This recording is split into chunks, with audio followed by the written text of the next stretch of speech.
Amazing beer drinking man, and today we are going to talk about Anchhor Brewing Brekle's Brown. Now, Anchhor Brewing is out of San Francisco. They are a legend in the microbrew world. They're an old brewery, started in 1896. They were in and out of bankruptcy. They were closed during Prohibition. Nobody actually knows where they went. The records aren't conclusive on what they actually did, if they brewed anything. There isn't even a hint that maybe they were brewing beer illegally during Prohibition. And their most famous beer is Anchhor Steam Beer. Steam beer was a generic term for West Coast beers around the turn of the century. And again, no one's really sure what steam beer means, why it's called steam beer, where in the brewing process the steam comes from.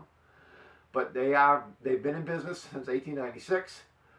And in 1964, 1965, a gentleman by the name of Fritz Maytag bought them, 51% of them, and a couple years later bought the whole company and saved the company. And they're really one of the founding forefathers of the whole microbrew industry. Without Fritz Maytag and Anchhor Steam, we might not have the brew world that we have today.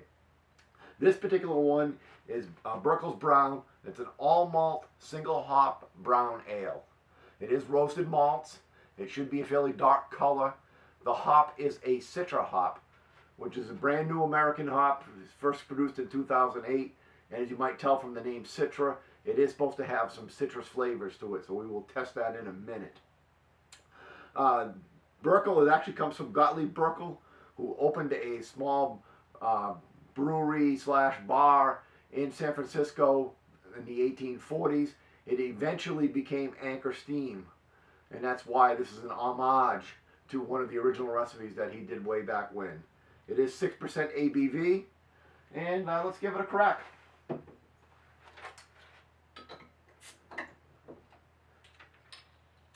As you can tell, we've got the big 22-ounce bottle, so it's going to be a good night for the amazing beer drinking man. Definitely looks like a nice dark color.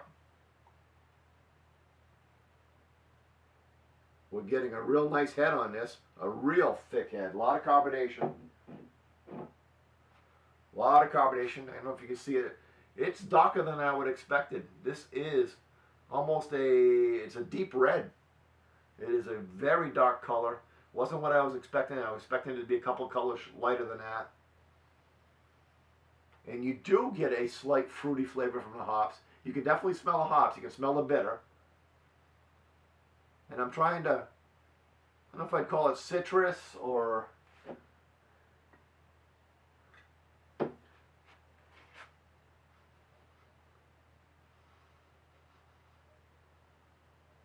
maybe a hint of lemon. Like I said, nice head, very dark color, a very deep red color, a big, beautiful foamy head. Let's see what we have.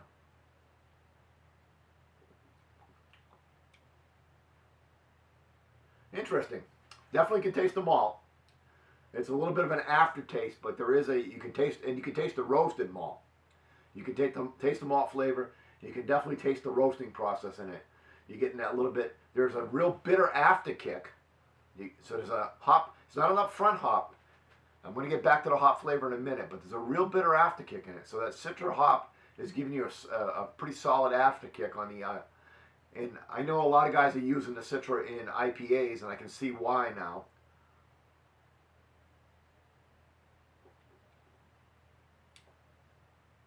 And probably a hint of lemon, maybe even a little floral flavor at the very first taste.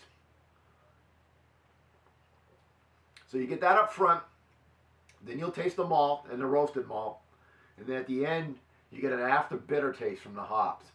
It's a very interesting beer, I have to admit.